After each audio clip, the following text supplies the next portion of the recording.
Hello बच्चों, स्वागत है आपका अपनी classes exam study with you में।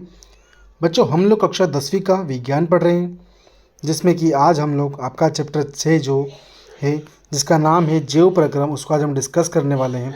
तो बेटा, अगर आप लोग चैनल पे नए हैं तो प्लीज़ आप लोग चैनल को सब्सक्राइब जरूर कर लीजिएगा और साथ ही साथ बेल आइकन को प्रेस करना आप बिल्कुल भी मत भूलिएगा। ठीक है बेटा, और क्लास को पूरा देखने की पूरी कोशिश आप लोग कीजिएगा। ठीक है बेटा, तो देखिए आज का हमारा जो पहला क्वेश्चन जो होने वाला है, समझिएगा। थोड़ा सा इसको ऊपर करता हूँ मैं। देखिए, पहला क्वेश्चन जो हम लोग का होगा बेटा आज का, वो होगा हमारे जैसे बहुकोशिकीय जीवों में, मतलब हम भी एक बहुकोशिकीय में, जो कोशिका की मात्रा होती है वो अनेकों प्रकार की होती है। जीवों में ऑक्सीजन की आवश्यकता पूरी करने में विसरण क्यों है, अपर्याप्त क्यों है मतलब। ठीक है, तो विसरण क्रिया द्वारा बहुकोशिकीय जीवों में पर्याप्त मात्रा में ऑक्सीजन शरीर के प्रत्येक अंग में नहीं पहुँची जा सकती है। बहुकोशिकीय जीवों में ऑक्सीजन बहुत आवश्यक होता है, ठीक, क्योंकि कोशिकाओं की मात्रा अधिक होती है। बहुकोशिकीय जीवों की संरचना अति जटिल होती है, मतलब कठिन होती है। अतः प्रत्येक अंग को ऑक्सीजन की आवश्यकता होती है, जो विसरण प्रक्रिया पूरी नहीं कर पाती है, मतलब ऑक्सीजन लेना और छोड़ना जो पूरी प्रक्रिया नहीं कर पाती जिस चीज़ को लिए। ठीक है बेटा, अगला क्वेश्चन है, क्वेश्चन नंबर 2 क्या बोल रहा है, कोई वस्तु सजीव है। ठीक है, इसका निर्धारण करने के लिए हम किस मापदंड का उपयोग करेंगे। सजीव वस्तु निरंतर गति करती रहती है, मतलब क्रिया करती रहती है, चाहे वे सुप्त अवस्था में हो। ठीक है, बाह्य रूप से वे अचेत दिखाई देती हो, मतलब बाहर रूप से भले सक्रिय दिखाई ना दे, परंतु आंतरिक रूप से वो जो है वो सक्रिय होती है। उनके गुणों गतिशील रहते हैं।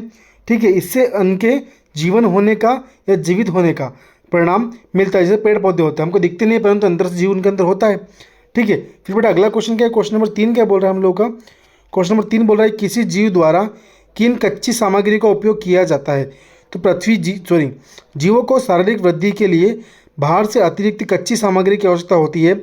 पृथ्वी पर जीवन कार्बन अणुओं पर आधारित है, मतलब कार्बन के अणुओं पर जो है वो पृथ्वी पर जीवन जो है वो आधारित है। अतः यह खाद्य पदार्थ कार्बन पर निर्भर है। यह कार्बनिक यौगिक भोजन का ही रूप है। ठीक है, इनमें ऑक्सीजन व कार्बन डाइऑक्साइड का आदान प्रदान मुख्य है।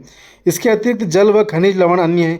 हरे पौधे इन कच्चे पदार्थ साथ सूर्य के प्रकाश की उपस्थिति में स्टार्च का निर्माण करते हैं, जिसके कारण क्या होता है, ऑक्सीजन को बनती है, ऑक्सीजन अवमुक्त होती है। ठीक है बेटा, फिर अगला क्वेश्चन हम लोग क्वेश्चन नंबर 4 क्या बोल रहा है कि जीवों के अनुसरण के लिए आप किन प्रक्रमों को आवश्यक मानेंगे।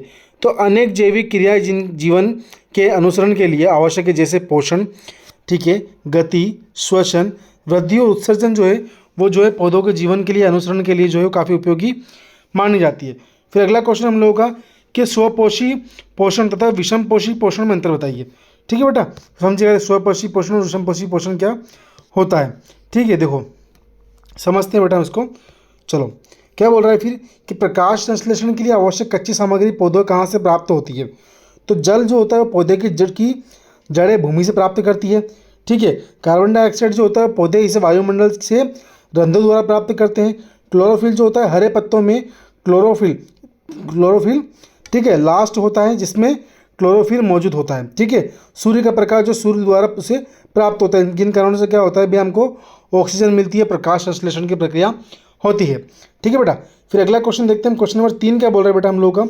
क्वेश्चन नंबर 3 बोल रहा है कि हमारे अमाशय में अम्ल की भूमिका क्या है। तो हमारे अमाशय में हाइड्रोक्लोरिक अम्ल उपस्थित होता है। कौन सा अम्ल होता है हमारे अमाशय में, तो हाइड्रोक्लोरिक अम्ल उपस्थित होता है। यह अम्ल अमाशय में अम्लीय माध्यम का निर्माण करता है। ठीक है, इसी की मदद से एंजाइम अपना कार्य करता है। HCl ठीक है अम्ल हमारे भोजन में उपस्थित रोगाणुओं को नष्ट कर देता है। HCl अम्ल अमाशय में भोजन को पचाने में सहायता करता है। ठीक है बेटा, अगला क्वेश्चन क्या है, क्वेश्चन नंबर हम लोग 4 है कि पाचन एंजाइम का क्या कार्य है। पाचन एंजाइम जटिल भोजन को सरल, सूक्ष्म तथा लाभदायक पदार्थ में बदल देता है।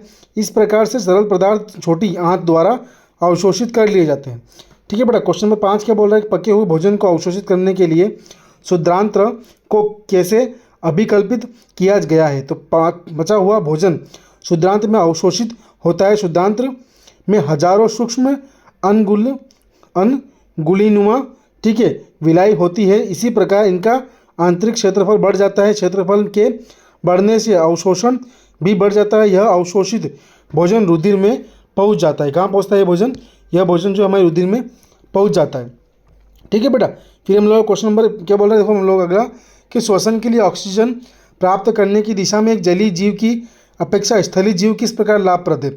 तो वातावरण में ऑक्सीजन की पर्याप्त मात्रा पाई जाती है जो स्थलीय जीवों द्वारा आसानी से ली जाती है, परंतु जल में ऑक्सीजन की सूक्ष्म मात्रा होती है तथा वह जल में मिला होता है। अतः जलीय जीव इस मिले ऑक्सीजन को लेने के लिए काफ़ी गति से सांस लेते तथा संघर्ष करते हैं। ठीक है बेटा। फिर अगला क्वेश्चन हमारा आज का लास्ट क्वेश्चन होगा। इसके बाद का जो हम लोग पार्ट 2 वो अगली क्लास में नहीं, क्लास को बड़ा नहीं करूँगा मैं लोग। ठीक है। ग्लूकोज के ऑक्सीकरण से भिन्न जीवों से में ऊर्जा प्राप्त करने के लिए विभिन्न पथ क्या है।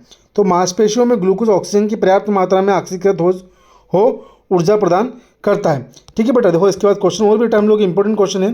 ठीक है। क्या बोल रहा है इसके बाद, करता है तथा ऑक्सीजन की कम मात्रा होने पर विश्लेषित होता है तथा लैक्टिक अम्ल बनाता है। जीवों की कोशिकाओं में ऑक्सीकरण पथ निम्न है। अब कौन कौन सा ऑक्सीकरण पथ है देखिए बेटा, समझिएगा आप लोग।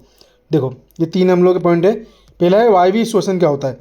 तो इस प्रक्रम में ऑक्सीजन ग्लूकोज को खंडित कर तथा जल CO2 में खंडित कर देता है। ऑक्सीजन की पर्याप्त मात्रा में ग्लूकोज विश्लेषित होकर 3 कार्बन परमाणु रिएक्टर के 2 अणु निर्मित करता है।